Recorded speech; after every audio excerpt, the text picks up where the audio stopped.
Take to the sky because this episode is going to be full of pandemonium, and can I even count? This and more with games you should check out.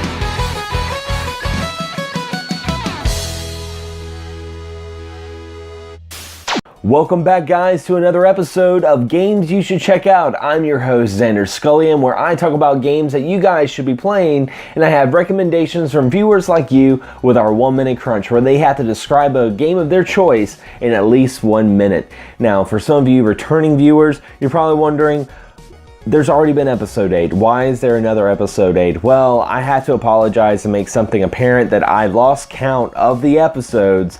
So episode 7 I labeled as episode 8, and this is the real episode 8. Kind of like a whole Square Enix thing, like what number you thought was, this is actually the real number. But without further ado, it's all fixed, and let's check out some games. Captain Skyhawk. In Captain Skyhawk, you're playing as a fighter pilot trying to stop an alien invasion. The game features a top-down scrolling overhead isometric view, including some simulated 3D terrain. The terrain mimics the look of flight simulators available for the PC at the time. After the boss of the stage is destroyed or the packages are delivered, the player moves to a rear-facing 2D screen where he must destroy the enemy planes to gain credits to buy weapons at the space station at the end of each level. The player can fire 4 different types of weapons: a cannon, a Phoenix air interception missile, a Maverick air-to-ground missile, and Hawk bombs. The cannon is the only weapon with unlimited supply. The rest are weapons that must be purchased after every mission once you dock the space station.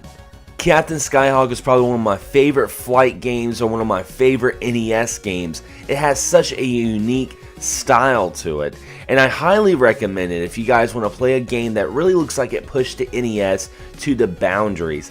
Definitely check this out.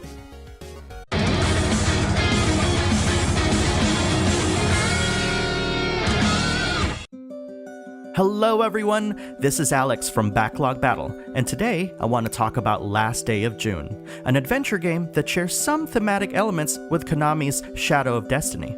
The story centers around Carl and June, a young couple living peacefully in an idyllic town, only to have it crushed by tragedy as an accident not only leaves Carl in a wheelchair, but unfortunately takes June's life. In order to find a way to bring June back, the player is tasked with reliving the day's events by playing as one of 4 townsfolk, altering Carl's memory of the events to prevent the deadly Deus Ex Machina from ever happening. Peppering these perplexing challenges are vignettes detailing moments in the couple's life, providing added depth to the story. The game's unique style helps the game stand out amongst other games in the genre, and the soundtrack, composed by Steven Wilson, is one of my favorites this year. Last Day of June is a must for any adventure game fan. Just be ready with some tissues for when the feels come. Pandemonium. Pandemonium is a very interesting platformer where you can control either Fargus or Nikki. Both characters retired the carnival life, and Nikki unwillingly casts a spell that destroys the town. The goal of the game is to reach the wishing engine, where they can wish the town back to normal. Now, in between each level, you can select Fargus or Nikki. Fargus has a little cartwheel attack, where Nikki has more of a double jump.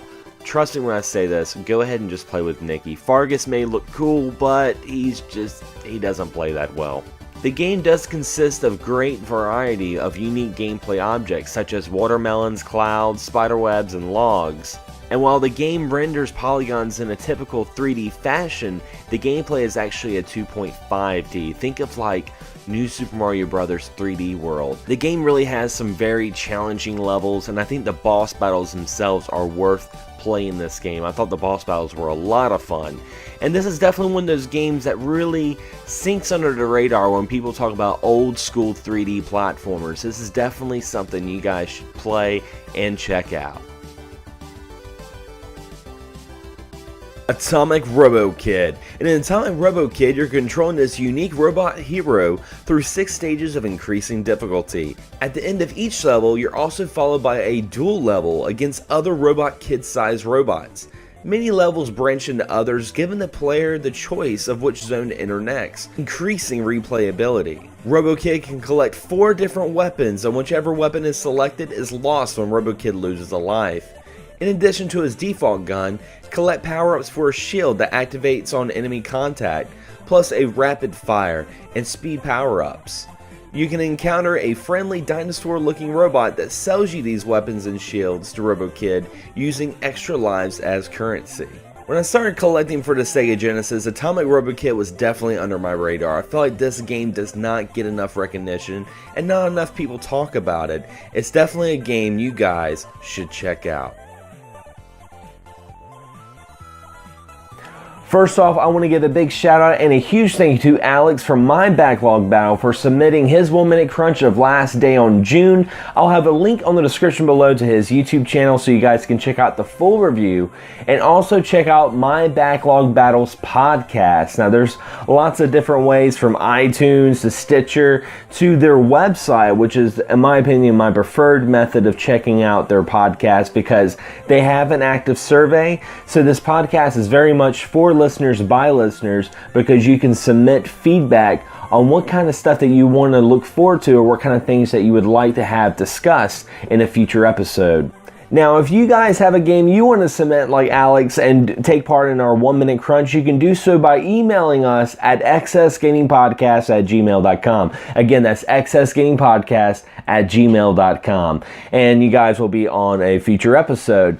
And I want to thank everyone who's taken the time to submit these 1 minute crunches. I know sometimes it can be kind of daunting to talk about a game in just a minute, but that's really what makes it fun. And if you guys want to be notified and stay in the know on future content on this channel, be sure to hit the bell. The bell's going to be beside the subscription button, and this will notify you via email whenever there's a new upload. Rather it's a new episode of games you should check out, or maybe a new review, or maybe a brand new episode of XS Gaming Podcast with myself and my buddy James Gruesome.